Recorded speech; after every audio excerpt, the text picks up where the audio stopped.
സിനിമയുടെ കാര്യം ഇത് UAE പശ്ചാത്തലത്തിലുള്ള ഒരു സിനിമയാണ്. എല്ലാവർക്കും അറിയാം. ഒരുപക്ഷെ നമുക്കിവിടെ നല്ല കഥകൾ അല്ലെങ്കിൽ നല്ല സിനിമകൾ അല്ലെങ്കിൽ നല്ല ടെലിഫിലിമുകൾ ഒക്കെ പറയുവാനും അതിനെ അവതരിപ്പിക്കുവാനും ഒക്കെ ശേഷിയുള്ള ഒരുപാട് ആൾക്കാരുണ്ട്. അപ്പം പക്ഷെ ഇവിടുത്തെ ജോലി തിരക്ക് കാരണം പലപ്പോഴും അതിന് സാധിക്കുന്നില്ല. പല ആൾക്കാരും അതിന് ശ്രമിക്കുന്നുണ്ട്, ഇല്ല എന്ന് പറയുന്നില്ല. എന്നാൽ അടുത്തിടെ ഒരു സിനിമ ഒരുങ്ങിക്കഴിഞ്ഞു. അത് നാട്ടിൽ റിലീസ് ചെയ്യാനുള്ള എല്ലാ നടപടികളും നടന്നുകൊണ്ടിരിക്കുകയാണ്. ഈ സിനിമ പക്ഷേ കാണുവാനുള്ള ഒരു അവസരം ഈ വരുന്ന വെള്ളിയാഴ്ച വൈകുന്നേരം ഇവിടെ ഉള്ളവർക്ക് ഒരുങ്ങുന്നുണ്ട്. അത് ഒരു ചെറിയ തോതിലുള്ള ഒരു അവതരണമാണ്, പ്രസന്റേഷനാണ്. സിനിമ എന്താണെന്ന് ആദ്യം പറയാം. യതി എന്നാണ് സിനിമയുടെ പേര്. ഇത് ഇവിടത്തെ ഇന്നത്തെ ഒരു സാമൂഹിക പശ്ചാത്തലത്തിൽ ഉള്ള ഒരു കഥയാണ്. സാമ്പത്തിക മാന്ദ്യമൊക്കെ ആണ് അതിന്റെ അകത്ത് ഒരു പശ്ചാത്തല വിഷയമായി വരുന്നത്. എന്തായിരുന്നാലും ഇതിന്റെ നിർമ്മാതാവും സംവിധായകനുമായ സതീഷ് മുല്ലയ്ക്കൽ നമ്മോടൊപ്പം ഇപ്പോൾ ഓൺ-എയറിൽ ചേരുന്നു. നമസ്കാരം ശ്രീ സതീഷ്. ആദ്യമേ തന്നെ പറഞ്ഞോട്ടെ, താങ്കൾ ഇവിടെ ജോലി ചെയ്യുന്നു.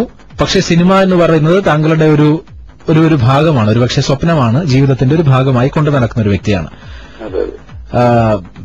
എത്ര വർഷമായി ദുബായിൽ വന്നിട്ട്? ദുബായിൽ 7 കൊല്ലത്തോളം. നേരത്തെ ഇത്തരത്തിൽ സിനിമാ സംരംഭങ്ങൾ എന്തെങ്കിലും ഉണ്ടായിരുന്നോ? ഇല്ല, നേരത്തെ ഒന്നും ഉണ്ടായിട്ടില്ല. ദുബായിൽ അതിന് ശേഷമാണ് ഇവിടെ ഭരത് ബിറണിയുടെ കൂത്തമ്പലം മുതലാണ് നാടകരംഗമായിട്ട് ബന്ധപ്പെട്ട് തുടങ്ങിയത്. ഓക്കെ. അതിനുശേഷമാണ് ഇവിടെ നാടകം സംഘടിപ്പിക്കാനോ അവതരിപ്പിക്കാനോ ഉള്ള പരിമിതിയുടെ പുറത്താണ് പിന്നെ സിനിമ ടെലിഫിലിമോ അല്ലെങ്കിൽ വേറൊരു മീഡിയം ആലോചിച്ചു പോയത്. അപ്പൊ ടെലിഫിലിം ഉണ്ടായിട്ടുണ്ടോ അതോ ഇത് ആദ്യത്തെ സംരംഭമാണോ? ഇതിനു മുമ്പ് 2 ഡോക്യു ഫിക്ഷനുകൾ ചെയ്തിട്ടുണ്ട്. ഏതൊക്കെയായിരുന്നു അത്? അത് 1-2 ഫെസ്റ്റിവൽ സർക്കിളിൽ മാത്രമേ അത് പോയിട്ടുള്ളൂ. ഓക്കെ. അതിനുശേഷമാണ് ഇങ്ങനെ ഒരു സിനിമ എന്ന് പറയുന്ന ഒരു വിശാലമായ ഒരു മാധ്യമത്തിലേക്ക് കടക്കുന്നത്. യതി എന്നാണ് സിനിമയുടെ പേര്. പറയൂ, ഈ സംരംഭത്തെക്കുറിച്ച് വിശദമാക്കാം.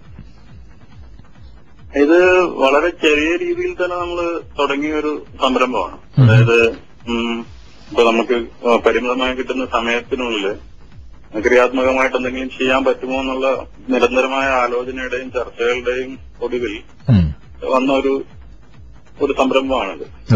അപ്പൊ നമ്മൾ ആദ്യത്തെ ചർച്ചവേളകളിലൊക്കെ നമ്മൾ ഉദ്ദേശിച്ചിരുന്നത് നമ്മളൊരു ഹാൻഡിക്യാം എടുത്ത് നമ്മൾ ഷൂട്ട് ചെയ്ത് തുടങ്ങും. പോകെ സ്ക്രിപ്റ്റും കാര്യങ്ങളും എല്ലാം ഡെവലപ്പ് ആവുന്നു. അങ്ങനെ ഒരു എന്താണ് അവസാനം ഉണ്ടാവുക എന്ന് തീർച്ചയില്ലാത്ത ഒരു യാത്രയിലായിരുന്നു നമ്മൾ പോയിക്കൊണ്ടിരുന്നത്. അപ്പൊ ഇതിനിടയിൽ പലരും ഇങ്ങനെ ചോദിച്ചത് സിനിമ ആക്കാനാണെന്നുണ്ടെങ്കിൽ അതിന്റെ ബാക്കി കാര്യങ്ങളുണ്ട്, ഇത് രജിസ്റ്റർ ചെയ്യണം, ഇതിന് പബ്ലിസിറ്റി കൊടുക്കണം, അങ്ങനെയുള്ള കാര്യങ്ങളൊക്കെ പലരും പറഞ്ഞിരുന്നു. അപ്പൊ അതില് നമുക്കുണ്ടായിരുന്ന ഒരു ചിന്താക്കുഴപ്പം ഇതാണ്, ഇത് അവസാനം എന്താണ് ഈ പ്രോഡക്റ്റ് ഉണ്ടായി തീരുക എന്നുള്ളത് നമുക്കൊരു ഉറപ്പില്ലാത്തൊരു അത് ഒരു റിയലി ഒരു ഓർഗാനിക് പാത്തായിരുന്നു അത്. ഓക്കെ. അതില് എന്റെ കൂടെയുള്ള കൂട്ടുകാരെല്ലാം വളരെ കാര്യമായിട്ട് കോൺട്രിബ്യൂട്ട് ചെയ്തിട്ടുണ്ട്. അതായത് അഭിനയിച്ചിരിക്കുന്നവരെല്ലാം റെമ്യൂണറേഷൻ ഒന്നും ഇല്ലാതെ ഇവിടെ എന്റെ കൂടെയുള്ള ആളുകൾ തന്നെയാണ്. നാടകരംഗത്തും ഇവിടെ പ്ലാറ്റ്ഫോം തിയേറ്റർ എന്നുള്ള ഒരു നാടക ഗ്രൂപ്പ് ഉണ്ട്. അപ്പൊ അതില് ആക്റ്റീവായിട്ട് നിൽക്കുന്ന ആക്ടേഴ്സും പിന്നെ സ്ക്രിപ്റ്റിങ്ങിന് നാട്ടിൽ നിന്ന് സന്തോഷ് കാർത്തികൻ എന്ന് പറഞ്ഞ ഒരു നാടകക്കാരൻ, എന്റെ ബ്രദർ തന്നെയാണ്. പുള്ളി ഫുൾ ടൈം നാടകത്തില് നിൽക്കുന്ന ഒരാളാണ്. അങ്ങനെയാണ് അതിന്റെ സ്ക്രിപ്റ്റ് ചെയ്തിരിക്കുന്നത്. ഒരു സംശയം ചോദിച്ചിട്ട്, ഇപ്പോ നമ്മള് ദുബായിലെ ജീവിതം എന്ന് പറയുമ്പോ ഏറ്റവും ആദ്യം ഇപ്പൊ നമ്മുടെ മനസ്സിൽ വരുന്ന ഒരു സിനിമയാണ് അറബിക്കഥ. കാര്യം അതില് വളരെ സാധാരണമായ ജീവിതം, ശരിയായ ദുബായ് ജീവിതമാണ് കാണിച്ചിരിക്കുന്നത്. അതുപോലെ തന്നെയാണോ? അതായത് ഇവിടെ താമസിക്കുന്ന കുറെ വ്യക്തികളുടെ കഥയും അതുപോലത്തെ അവരുടെ പ്രശ്നങ്ങളും കാര്യങ്ങളൊക്കെ തന്നെയാണ് ഈ ഒരു സിനിമയിൽ വന്നിരിക്കുന്നത്? അതെ, ഇത് അറബിക്കഥ പോലെ എന്ന് പറയാൻ പറ്റില്ല. കാരണം ഇത് ആക്ച്വലി എന്റെ ഉള്ളിലുണ്ടായ ഒരു പേടിയുടെ ഒരു റിഫ്ലക്ഷനാണത്.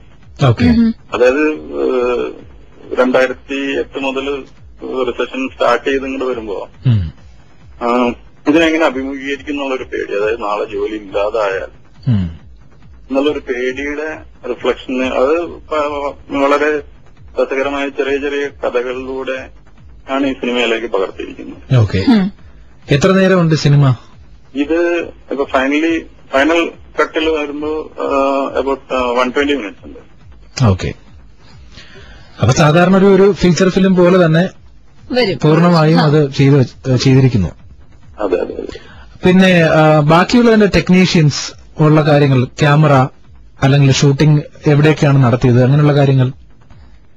ക്യാമറ ഇതിന്റെ ഫസ്റ്റ് യൂണിറ്റില് ഖാദർ എന്ന് പറഞ്ഞിട്ട് ഇപ്പൊ അബുദാബിയിൽ വർക്ക് ചെയ്യുന്ന ഒരു ക്യാമറമാനാണ് ചെയ്തത്. ഓക്കെ, ഇത് നിങ്ങൾ ഡിജിറ്റൽ ആണോ അത് ഫിലിം തന്നെയാണോ ഷൂട്ട് ചെയ്തത്? ഡിജിറ്റലാണ്, ഡിജിറ്റൽ ഫോർമാറ്റിലാണ്. ഓക്കെ. പിന്നെ സെക്കൻഡ് യൂണിറ്റില് പിന്നെ ഒരു പുള്ളി ലീവിന് പോയും പിന്നെ വേറെ നമ്മൾ തന്നെയാണ് ക്യാമറ ഹാൻഡിൽ ചെയ്തിരുന്നത്. പിന്നെ ക്രൂന്ന് ഇത് ഡിജിറ്റൽ ഫോർമാറ്റ് ആയതുകൊണ്ട് നമ്മൾ തന്നെ ഇംപ്രവൈസ് ചെയ്തെടുത്ത ലൈറ്റിംഗ് പാറ്റേണും അതായത് ടെക്നിക്കലി ഇതൊരു ഇംപെർഫെക്റ്റ് സിനിമയാണ്. ഓക്കെ, ഇപ്പൊ ജോൺ അബ്രഹാം ഒക്കെ പറഞ്ഞിരുന്ന പോലത്തെ ഒരു ഇംപെർഫെക്റ്റ് സിനിമയുടെ രീതിയിലാണ് ഇത് നമ്മൾ ചെയ്തിരിക്കുന്നത്.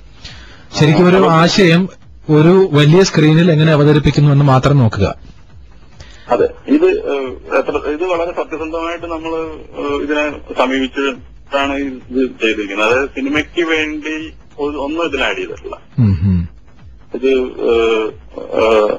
എന്താ പറയുക, വളരെ റിയലിസ്റ്റിക് ആയും റിയലിസം എന്നുള്ളതിന്റെ ഇവിടെ നടക്കുന്ന അതേ രീതിയിൽ പകർത്തുക എന്നുള്ളതിനുപരി അതിനൊരു വേറൊരു പോയിന്റ് ഓഫ് വ്യൂവും കൂടി വെച്ചിട്ട് ഉള്ള റിയലിസ്റ്റിക് രീതിയിലാണ് ഈ സാധനം ഇതിൽ നമ്മൾ വർക്ക് ചെയ്തിരിക്കുന്നത്. ഇതില് താങ്കൾ പറഞ്ഞിരുന്നു ഇപ്പൊ താങ്കളുടെ സുഹൃത്തുക്കൾ എല്ലാവരും തന്നെയാണ് ഇതിൽ അഭിനയിച്ചിരിക്കുന്നതൊക്കെ. അപ്പൊ ഇവിടെ ഒരു സിനിമ ചെയ്യുന്നത് നിങ്ങൾ എല്ലാവരും, ഞങ്ങൾക്കറിയാം, എല്ലാവരും വേറെ ജോലിയും തീർച്ചയായിട്ടും ചെയ്യുന്നവരായിരിക്കും. അപ്പൊ ഇതിനെല്ലാം കൂടി എല്ലാവരും ഒരുമിച്ച് എത്തുക, ഒരു സമയം കണ്ടെത്തുക, അതിന്റെ ലൊക്കേഷൻ കണ്ടെത്തുക, ഏകദേശം എത്ര നാളുകൾ എടുത്തു അല്ലെങ്കിൽ എത്ര ദിവസം എടുത്തു ഇതൊന്ന് കംപ്ലീറ്റ് ചെയ്യാനായിട്ട്? ഇതിന്റെ പ്രീ പ്രൊഡക്ഷൻ വർക്ക് ഏതാണ്ട് 6 മാസത്തോളം എടുത്തു. അതായത് അവധി ദിവസങ്ങളിൽ കിട്ടുന്ന ചർച്ചകളും അതുമായിട്ട് സിനിമയായിട്ട് ബന്ധപ്പെട്ട ബാക്കി പഠനങ്ങൾ, ഇതിന്റെ മീഡിയയെ കുറിച്ചുള്ള അതെല്ലാം ആയിട്ടൊരു 6 months പ്രീ പ്രൊഡക്ഷൻ എടുത്തു. 3 months ഷൂട്ട് എടുത്തു. അത് കഴിഞ്ഞിട്ടൊരു 4 മാസത്തോളം പോസ്റ്റ് പ്രൊഡക്ഷൻ എടുത്തു. ശരിക്കും പറഞ്ഞാൽ റിസഷൻ തുടങ്ങിയപ്പോൾ നിങ്ങൾ തുടങ്ങി അല്ലേ? അപ്പോ വേണമെങ്കിൽ ഇങ്ങനെ പറയാം, റിസഷൻ തുടങ്ങിയപ്പോ തോന്നിയ ഒരു പേടിയാണ് ജോലി പോകുമോ ഇല്ലയോ എന്നുള്ളത്. അപ്പൊ വേറൊരു മേഖലയിലേക്ക് കടക്കാം എന്ന് തോന്നിയത് കൊണ്ട് സ്വന്തം മാർഗങ്ങൾ ഇങ്ങനെ തപ്പി നടന്നതായിരുന്നു അല്ലേ ശരിക്കും പറഞ്ഞു കഴിഞ്ഞാൽ? ശരിക്കും എന്തായിരുന്നാലും ആ ഒരു ഇനിഷ്യേറ്റീവിനെ അപ്രീഷിയേറ്റ് ചെയ്യുന്നു. ഒന്നാമത്തെ കാര്യം ഇതിന്റെ ഒരു പ്രൊഡ്യൂസർ കൂടിയാണ് താങ്കൾ. അപ്പൊ ശരിക്കും കോസ്റ്റ് പറയാൻ പറ്റുന്നതാണെങ്കിൽ ആകെപ്പാടെ എത്ര ചെലവായിട്ടുണ്ട് ഇതിന്റെ? ആസ് ഓഫ് നൗ ഇതിന് കോസ്റ്റ് വന്നിരിക്കുന്ന ഇന്ത്യൻ റുപ്പീസിൽ 2.5 lakhs ആണ്. 2.5 lakhsൽ നിങ്ങൾ സിനിമ തീർത്തു. അതെ, വണ്ടർഫുൾ. നമ്മള് ശരിക്കും ആ സിനിമ ഈ വെള്ളിയാഴ്ച അവതരിപ്പിക്കുന്നു. അപ്പോ അത് കണ്ടതിന് ശേഷം കൂടുതലായിട്ട് താങ്കളുമായിട്ട് സംസാരിക്കുന്നതായിരിക്കും. വെള്ളിയാഴ്ച എന്തായാലും ആ സിനിമ ഞാൻ കാണുന്നുണ്ട്. അപ്പോ എതി എന്ന് പറയുന്ന സിനിമ, അതിന്റെ ഒരു ആശയത്തെക്കുറിച്ച് നമ്മൾ പറഞ്ഞിരുന്നു. ഇനി ഇത് നാട്ടില് റിലീസ് ചെയ്യാൻ, പ്രത്യേകിച്ച് നമുക്കറിയാം നാട്ടില് ഇത്തരം സിനിമകൾ റിലീസ് ചെയ്യുന്നുണ്ട്, അല്ലാത്ത സിനിമകൾ റിലീസ് ചെയ്യുന്നതിന് തന്നെ വലിയ ബുദ്ധിമുട്ടാണ്. അപ്പം സ്വാഭാവികമായിട്ടും ഈ ഒരു ഡിജിറ്റൽ ഫോർമാറ്റിൽ ഈ പറഞ്ഞ പോലെ ഒരു ഇംപെർഫെക്റ്റ് സിനിമ എന്ന് പറയുമ്പോൾ അത് റിലീസ് ചെയ്യണം. പക്ഷെ അതിനുള്ള സാധ്യതകൾ നടക്കുന്നുണ്ട്, നടപടിക്രമങ്ങൾ നടക്കുന്നു താങ്കൾ പറഞ്ഞു. ഇനി എന്നത്തേക്കായിരിക്കും അങ്ങനെ ഒരു സാധ്യത ഉണ്ടാവുക? അത് അതിന്റെ ഇനി ആദ്യത്തെ പ്രാരംഭ നടപടികളൊക്കെ നടന്ന് നമ്മൾ പല ഭാഗത്തും ഇങ്ങനെ വഴിമുട്ടി നിൽക്കുകയാണ്. പിന്നെയുള്ളതെന്ന് പറഞ്ഞു കഴിഞ്ഞാല് നിലവിലുള്ള മെയിൻ സ്ട്രീം ഡിസ്ട്രിബ്യൂഷൻ സിസ്റ്റം അല്ലാതെ വേറെ എന്തെങ്കിലും സാധ്യതയുണ്ടോ അത് നമ്മൾ ആലോചിക്കുന്നുണ്ട്. ഓക്കെ. പിന്നെ ഏറ്റവും അവസാനം ജോൺ അബ്രഹാമിന്റെ വഴി മുമ്പിൽ കിടപ്പുണ്ട്. അത് അതിലേക്ക് എത്തണോ എന്നുള്ള കാര്യങ്ങൾ ആലോചിച്ചുകൊണ്ടിരിക്കുന്നു. പിന്നെയുള്ളത് മെയിൻ സ്ട്രീമിൽ തന്നെ ഇത് ഡിസ്ട്രിബ്യൂട്ട് ചെയ്യാൻ വേണ്ടിയിട്ടുള്ള കാര്യങ്ങള്